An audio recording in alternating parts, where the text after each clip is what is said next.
los que nos ven a través de las redes sociales y donde se transmite esta conferencia de prensa que todos los días a las 7 de la mañana el presidente convoca. Vamos con el ¿Quiénes quieren las mentiras de la semana? Hoy es 30 de agosto de 2023 y haciendo alusión a la frase de Kapuscinski, vamos a ver la primera nota. No somos iguales. Hay medios que publican información que otros gobiernos callaron. El pasado 27 de agosto, el medio La Silla Rota publicó un reportaje que refiere que los estudios Churubusco Azteca se han convertido en la empresa favorita de esta administración para hacer campañas de difusión de los spots que requieren las dependencias federales. En primer lugar, vamos a aclarar que Estudios Churubusco Azteca S.A. es una entidad paraestatal de la Administración Pública Federal, sectorizada en la Secretaría de Cultura, cuya misión es proporcionar servicios de producción, postproducción, audiovisual de calidad profesional para fomentar el desarrollo del cine mexicano y la cultura audiovisual. En sus instalaciones se rodan películas, se producen series, se filman spots, cortometrajes y se arman campañas publicitarias. Gobiernos pasados pagaron contratos muy onerosos a agencias publicitarias. En este gobierno de la Cuarta Transformación de la Vida Pública de México se acabaron los gastos excesivos. Pero vamos a comparar. En el primer trienio del gobierno de Enrique Peña Nieto, a los estudios Churubusco se le dieron contratos por el monto de 893 millones de pesos. En la primera mitad del gobierno del presidente Andrés Manuel López Obrador, los estudios recibieron 127 millones de pesos, apenas el 14% de lo que gastó Peña, es decir, 7 veces menos. Entre 2013 y 2015, el gobierno de Peña erogó en producción audiovisual 1.711 millones de pesos. Buena parte de ese dinero se destinó a empresas como a las de Ana María Olabuenaga o Pedro Torres, o hasta Carlos Alarraqui, el odiador profesional de la Cuarta Transformación. La empresa Olabuenaga Chemistry se llevó en estos 3 años 284 millones de pesos, nada mal, ¿no? Ana María Olabuenaga fue la principal publicista de Enrique Peña Nieto. Vamos a decirles más o menos de qué va este personaje de la oposición. Después publicó el libro Linchamientos Digitales y es columnista de Milenio Diario. Olabuenaga es crítica, como decimos, del gobierno de López Obrador, como muestra su artículo titulado Malditos Contratos, publicado en julio pasado, donde comenta su opinión sobre el hecho de que se hicieron públicos los contratos de una aspirante opositora. Desde el comienzo de su texto estaba clara su postura. Vamos a ver qué dice Olabuenaga. Voy a dejar de lado el hecho de que el presidente se ha convertido en el buscapleitos más grande del país, un pendenciero. Ni siquiera me voy a detener en la desproporción que mantiene con los enemigos que busca, porque sería absurdo. No existe personaje con más poder y recursos que el presidente de la República. La empresa Olabuenaga Chemistry fue la empresa que dedicó sus esfuerzos a crear un candidato del PRI digno de la televisión, ya se acordarán, y que armó toda una telenovela de su vida. Como un verdadero objeto de mercadotecnia, construyó un candidato cercano a la gente, muy entrecomillado, que podía tocar, besar y ovacionar. Pero no fue la única beneficiada en aquel sexenio. El señor Carlos Alarraqui, quien hace de la mentira su arma predilecta, ganó con Peña 16 millones de pesos en 3 años.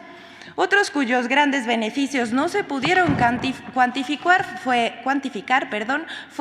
Pedro Torres. Ya se acordarán, Pedro Torres fue el productor del programa Big Brother, pero ahora no tiene nada de eso. Y bueno, ya entendemos por qué están tan enojados con el gobierno que encabeza el presidente Andrés Manuel López Obrador, porque pues se acaban los privilegios. Vamos con la siguiente. Falso que el presidente invite a invertir en oil profit. Esto es para que toda la gente que nos está viendo y escuchando tenga mucho cuidado, sobre todo los migrantes en el exterior.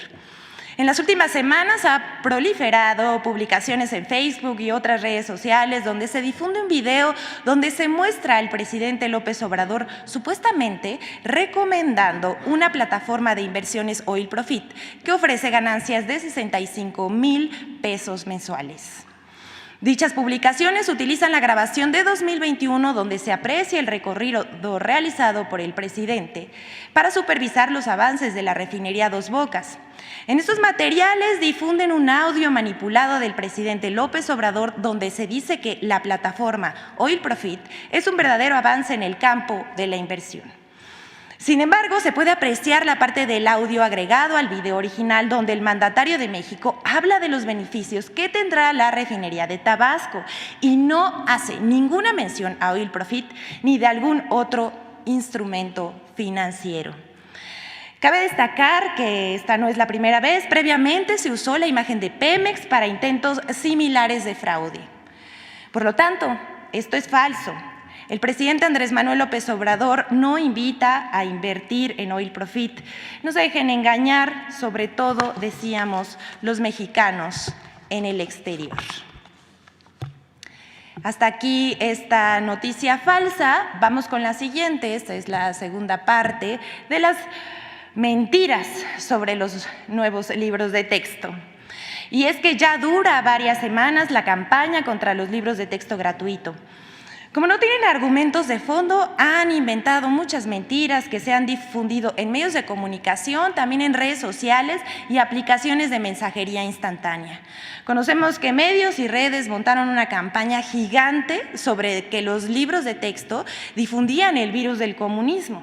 Al respecto, el rector de la Universidad de Guadalajara, Ricardo Villanueva Lomelí, denunció las noticias falsas y la campaña de desinformación sobre los libros de texto gratuito y se pronunció por su distribución y propuso elaborar guías de apoyo para que las y los profesores tengan una guía didáctica a la mano para aplicar el nuevo modelo educativo.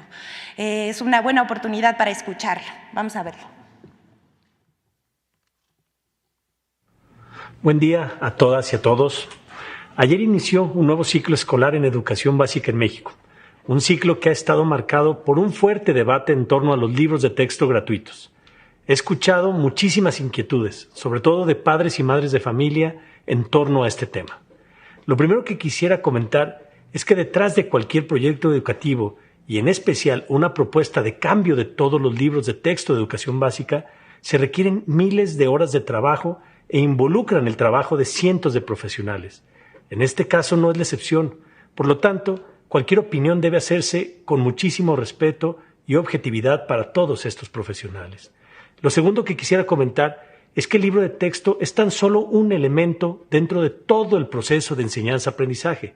Y siendo honestos, deberíamos estar dedicando más tiempo a la formación del profesorado en el nuevo paradigma de educación que se propone bajo el esquema de proyectos que en estar centrados exclusivamente en la discusión de la herramienta del libro de texto. Hay que ser muy claros. Esta discusión ha estado llena de desinformación y fake news, tanto en redes sociales como en los medios de comunicación.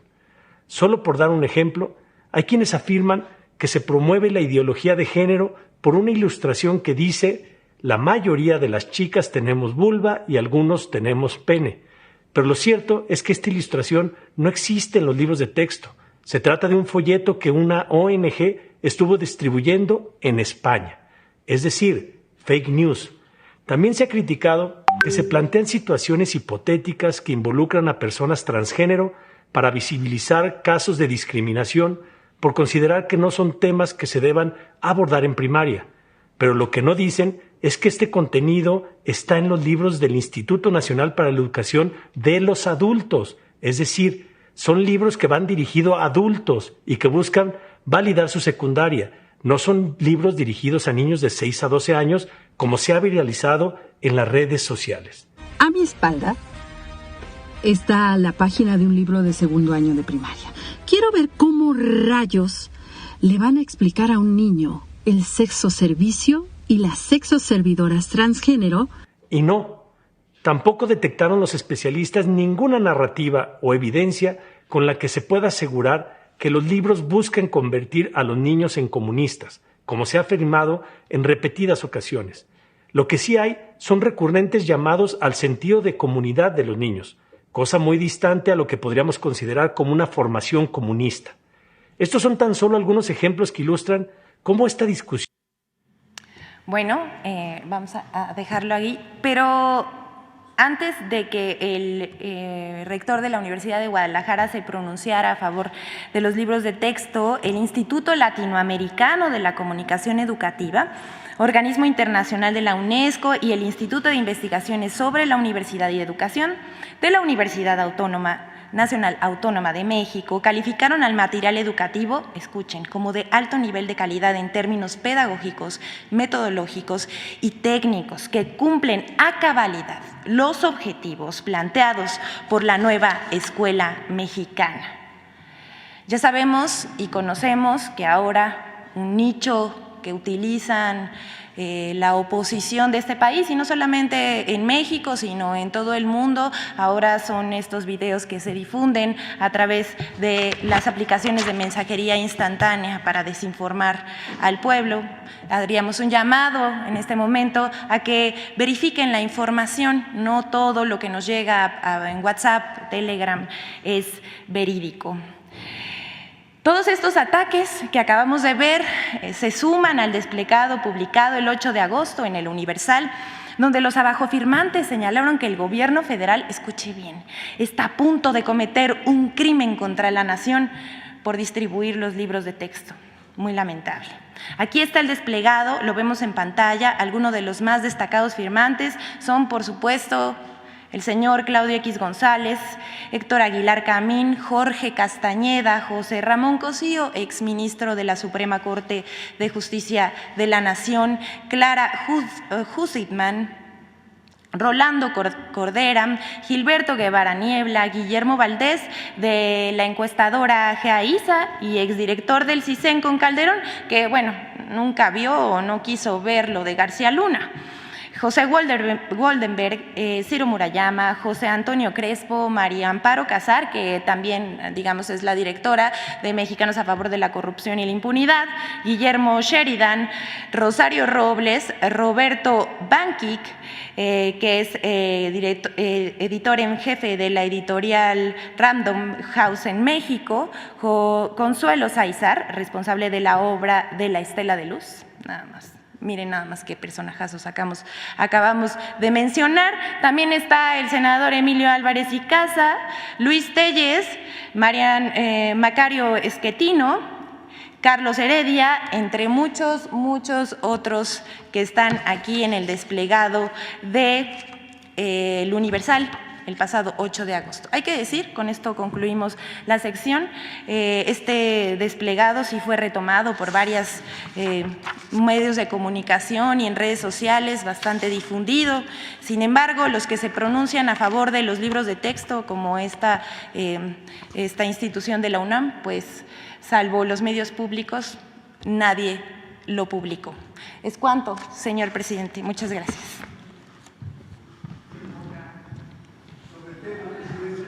Vamos, adelante. Va a alcanzar. Señor presidente, Federico Lamont, Radio Cañón.